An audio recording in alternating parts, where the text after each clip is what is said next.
Part 40 آواز لبابہ حیدر، پیشکش میر کارواں۔ بڑی جاندار آواز تھی۔ اگر وہ پردے کے پیچھے بیٹھا بول رہا ہوتا تو یہ یقین کرنا مشکل ہوتا کہ یہ کسی 80-90 سالہ بوڑھے کی آواز تھی، لیکن اس کی بات سن کر میں چونکے بغیر نہ رہ سکا۔ اسے کیسے پتا چلا کہ میں یہاں آ رہا ہوں؟ میں چند لمحے خاموش رہا اور پھر اسے راستے میں پیش آنے والے واقعات کے بارے میں بتانے لگا، اور پھر یہ بھی پوچھے بغیر نہ رہ سکا کہ اسے میرے بارے میں کیسے پتا چلا۔ جب تم تھائی لینڈ سے نکلے تھے تو وانگ ونگ یائی نے مجھے ٹیلی فون پر تمہارے بارے میں بتا دیا تھا، ماسٹر ہینگ پائی نے کہا۔ مجھے بہت دنوں سے تمہارا انتظار تھا۔ میں دیکھنا چاہتا تھا کہ وہ کون ہے جس کے لیے وانگ ونگ یائی جیسا شخص اتنا بےتاب ہو رہا ہے۔ اس کا انتخاب غلط نہیں۔ گزشتہ رات پوہان کی سرائے میں جو کچھ بھی ہوا اس کا مجھے بھی علم ہو چکا ہے۔ وہ دونوں یورپین چند روز پہلے یہاں آئے تھے اور غنڈہ گردی کرتے پھر رہے تھے۔ تم نے جس طرح ان کا حلیہ بگاڑا ہے وہ اسی کے مستحق تھے۔ میری فائٹ صرف ایک کے ساتھ ہوئی تھی، دوسرے کو تو میں نے ہاتھ بھی نہیں لگایا۔ اس کا حلیہ تو ان دونوں نے بگاڑا تھا۔ میں نے پیچھے بیٹھی ہوئی جانکی اور چیکو کی طرف اشارہ کیا۔ وانگ ونگ یا نے تمہیں سونا بنا دیا ہے۔ یہاں تپسیا کی بھٹی سے تم کندن بن کر نکلو گے، ماسٹر ہینگ پائی نے کہا، اور اس کے بعد مختلف موضوعات پر باتیں ہوتی رہیں، اور پھر مجھے یہ بھی پتا چل گیا کہ ماسٹر ہینگ پائی کے بارے میں یہاں کے لوگ کیوں نہیں جانتے۔ ہینگ پائی اس کا اصل نام تھا جسے مہاراج اور اس کی عمر کے لوگ ہی جانتے تھے، جبکہ یہاں وہ منگشول کے نام سے جانا پہچانا جاتا تھا، اور ہم ہینگ پائی کے نام سے پوچھتے پھر رہے تھے، اور بالآخر ہمیں ایک بوڑھے نے ہی اس کا پتہ بتایا تھا۔ ہم تقریباً 1 گھنٹہ وہاں بیٹھے۔ ماسٹر ہینگ پائی دیر تک لیشیان کو ہمارے بارے میں ہدایات دیتا رہا، اور پھر ہم اس کے ساتھ اس غار سے باہر آ گئے۔ ماسٹر لیشیان ہمیں ایک اور غار میں لے آیا۔ یہ غار زیادہ بڑا نہیں تھا۔ اسے دیکھ کر اندازہ لگایا جا سکتا تھا کہ یہاں 2 آدمی پہلے سے ہی رہ رہے تھے۔ یہاں 2 جاپانی شاگرد رہ رہے ہیں، انہیں دوسری جگہ شفٹ کر دیا جائے گا۔ میرا خیال ہے یہ کمرہ تم تینوں کے لیے کافی ہوگا، ماسٹر لیشیان نے کہا۔ ہمیں صرف سونے کی جگہ چاہیے، میں نے مسکراتے ہوئے جواب دیا۔ وہ دن ہماری آزادی کا تھا۔ ماسٹر لیشیان نے ہمیں اجازت دی کہ اگر ہم چاہیں تو آج کا دن گھوم پھر کر اس شہر سے واقفیت حاصل کر سکتے ہیں۔ اس نے فاکو کاکوچی نام کے ایک طالب علم کو ہمارا گائیڈ مقرر کر دیا۔ کوچی کو دیکھ کر مجھے کانگ یاد آ گیا۔ کوچی کی عمر 30-32 کے لگ بھگ رہی ہوگی، درمیانہ قد، چھریرا بدن، لمبے بال جنہیں وہ گردن پر چٹیا کی طرح باندھ لیا کرتا تھا۔ وہ 2 سال سے یہاں تھا۔ وہ جاپان کے ساحلی شہر کوبے کا رہنے والا تھا، جہاں کچھ عرصہ اس نے 1 سال تک کیوکشن کی تربیت حاصل کی، لیکن وہ اس سے مطمئن نہیں تھا۔ پھر تائیکوانڈو کیمپ میں چلا گیا، وہاں بھی مطمئن نہیں ہوا تو شاولن ٹیمپل آ گیا، جہاں ابتدا سے کنفو کی تربیت کا آغاز کیا۔ 2 سال میں وہ بہت کچھ سیکھ چکا تھا، لیکن اس کا خیال تھا کہ ابھی وہ ابتدائی مدارج میں ہے اور آگے چل کر اسے بہت کچھ سیکھنا ہے۔ کوچی کی رہائش اسی غار میں تھی جو اب ہمیں دیا جانے والا تھا۔ اس کا سامان وہیں رکھا ہوا تھا۔ اس نے چیکو اور جانکی وغیرہ کو بھی دیکھا۔ عورتوں کا نیم اوریا لباس اس کے لیے کوئی نئی بات نہیں تھی، لیکن جانکی کو دیکھ کر نہ جانے کیوں اس کی نظریں خود بخود جھک گئیں۔ اس نے پتھر کے چھوٹے سے چبوترے پر رکھے ہوئے اپنے سوٹ کیس میں سے ہلکے نیلے رنگ کی ٹی شرٹ نکال کر جانکی کی طرف بڑھا دی اور ایک طرف اشارہ کی۔ ایک طرف کمبل تان کر غار کا ایک چھوٹا سا حصہ الگ کر دیا گیا تھا۔ جانکی نے مسکرا کر کوچی کی طرف دیکھا اور کمبل کے پچھلی طرف چلی گئی۔ 2-3 منٹ بعد وہ شرٹ تبدیل کر کے باہر آ گئی۔ چیکو ہمارے ساتھ جانے کو تیار نہیں تھی، وہ آرام کرنا چاہتی تھی۔ اسے یہ بھی اندیشہ تھا کہ اگر رات والے یورپین گنڈوں سے آمنا سامنا ہو گیا تو جھگڑا ہوگا۔ ہم نے بھی ساتھ چلنے کے لیے اس پر زور نہیں دیا۔ دریا پار کر کے ہم شہر میں آ گئے۔ یہ واقعی ایک چھوٹا سا شہر ہی تھا۔ کوچی سب سے پہلے ہمیں شاولن ٹیمپل لے گیا۔ وہ بہت بڑی عبادت گاہ تھی۔ مرکزی ہال میں ایک بڑے چبوترے پر گوتم بدھ کا بہت بڑا سنگی مجسمہ استادہ تھا۔ یہ عبادت گاہ کئی حصوں میں منقسم تھی۔ ایک دور افتادہ حصہ عبادت و ریاضت کے لیے مخصوص تھا۔ زمانہ قدیم میں بدھ کے پیروکار نروان کی تلاش میں دنیا کو تہج کر یہاں آتے ہوں گے۔ اس زمانے میں یہ جگہ آبادی سے دور دراز اور الگ تھلگ سمجھی جاتی تھی۔ عبادت و ریاضت میں کسی کی مداخلت کا اندیشہ نہیں ہوتا تھا۔ راہب پوری یکسوئی سے ریاضت میں مصروف رہتے ہوں گے، لیکن اب وہ صورتحال نہیں رہی تھی۔ اب تو یہ بڑی پرہنگام جگہ تھی۔ عبادت گاہ کا کنٹرول بہرحال اب بھی بھکشوؤں کے ہی ہاتھوں میں تھا۔ ہم تقریباً 2 گھنٹے تک عبادت گاہ کے مختلف حصوں میں گھومتے رہے۔ ایک بھکشو بھی ہمارے ساتھ تھا جو کوچی کو جانتا تھا۔ وہ ہمیں عبادت گاہ کے بارے میں بتاتا جا رہا تھا۔ عبادت گاہ سے نکل کر کوچی ہمیں مختلف جمنیزیم میں گھماتا رہا۔ ہر جمنیزیم میں رونق لگی ہوئی تھی۔ ایک بات میں نے خاص طور پر نوٹ کی کہ یہاں مارشل آرٹس کی تربیت حاصل کرنے والوں میں 90% تعداد غیر ملکیوں کی تھی۔ کوچی بتا رہا تھا کہ بعض لوگ تو 2-3 مہینے رہ کر ہی واپس چلے جاتے تھے. ایسے لوگ کسی نام نہاد ماسٹر کو رقم دے کر سند حاصل کر لیتے تھے جسے وہ اپنے شہر میں جا کر استعمال کرتے تھے, اور بعض لوگ کئی سال تک یہاں تربیت حاصل کرتے رہتے تھے. بدھ کی شام یہاں بڑی رونق ہوتی ہے, کوچی بتا رہا تھا. بدھ کی شام 6 بجے سے رات 11 بجے تک ہر جمنیزیم میں باؤٹ ہوتے ہیں, جن میں زیر تربیت مارشل آرٹسٹوں کو اپنی اپنی صلاحیتوں کو پرکھنے کا موقع ملتا ہے. مہینے میں ایک بار مرکزی جمنیزیم میں چیلنج مقابلے ہوتے ہیں جو بڑے دلچسپ و سنسنی خیز ہوتے ہیں.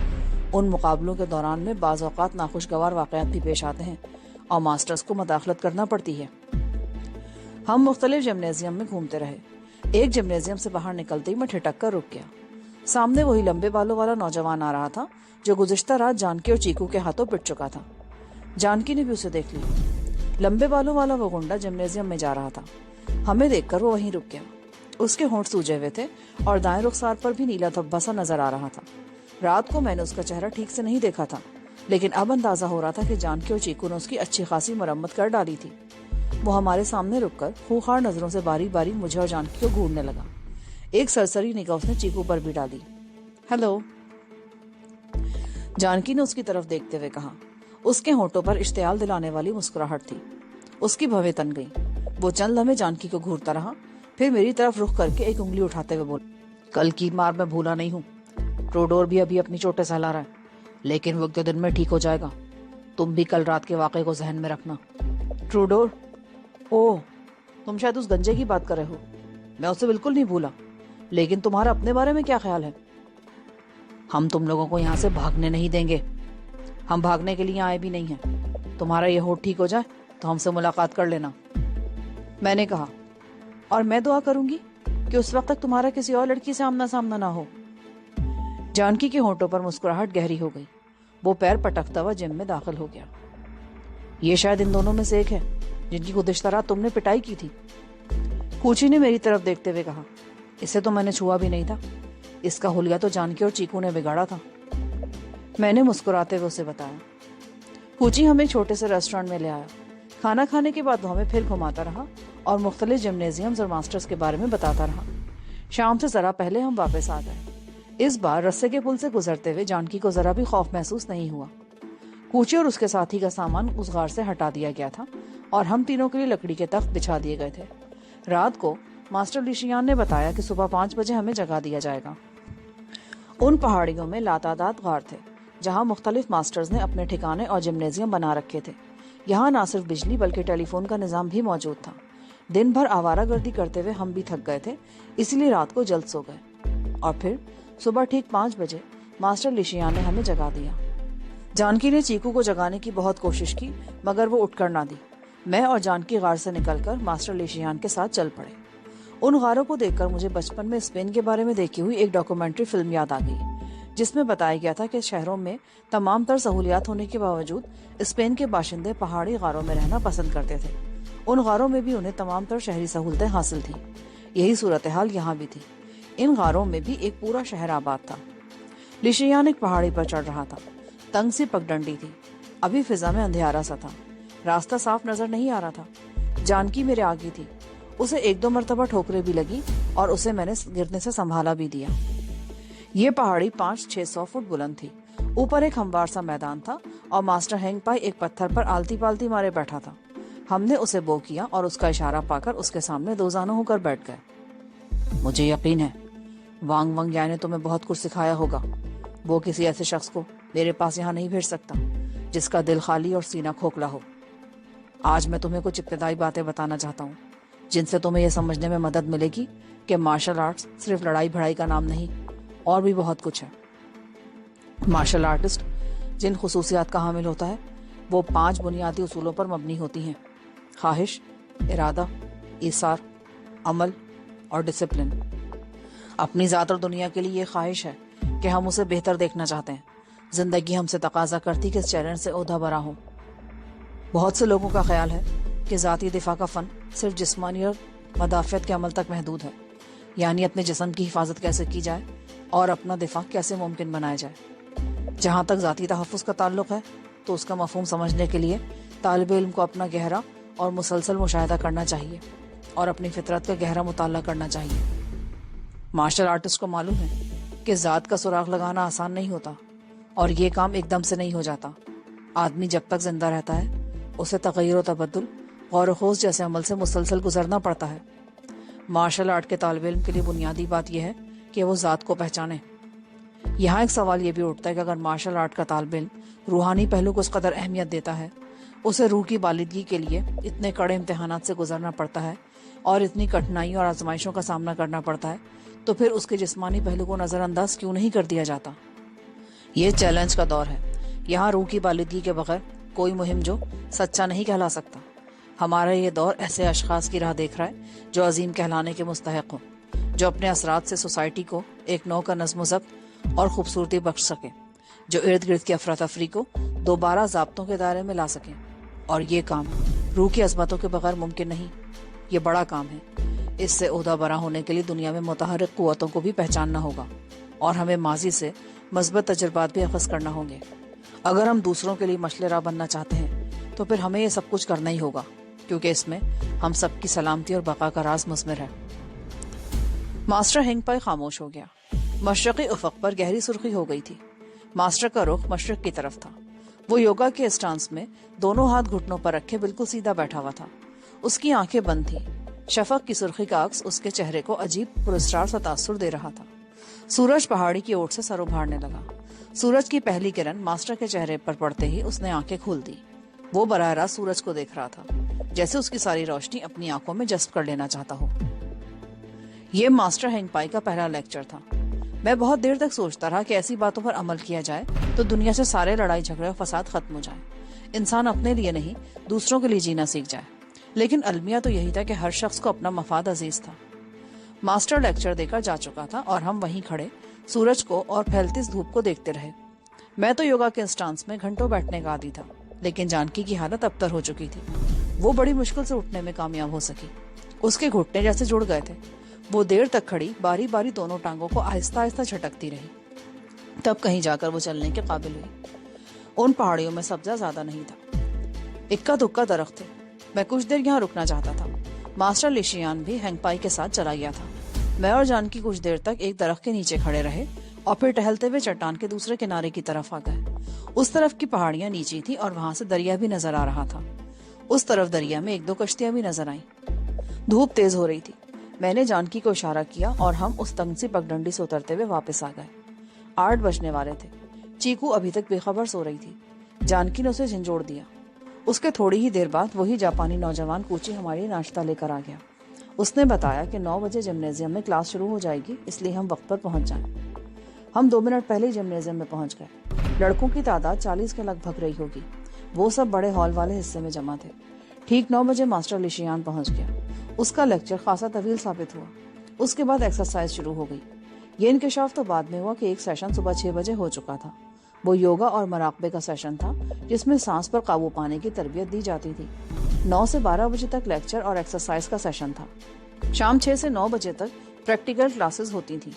کوچی کو ماسٹر لیشیان کے نائب کی حیثیت حاصل تھی۔ تمام لڑکے اس کا احترام کرتے تھے۔ اس کے علاوہ مختلف ٹیمیں بنا دی جاتی تھیں۔ ہر ٹیم کا کیپٹن الگ سے مقرر کیا جاتا تھا۔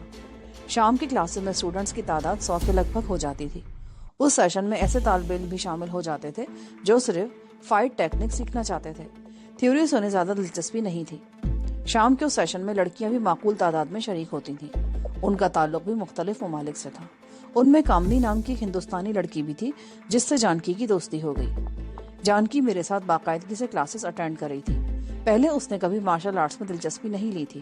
وہ اسے وحشیانہ کھیل سمجھتی تھی، لیکن عرصے سے میرے ساتھ رہتے ہوئے وہ جان چکی تھی کہ ذاتی تحفظ کے لیے یہ فن سیکھنا بہت ضروری ہے۔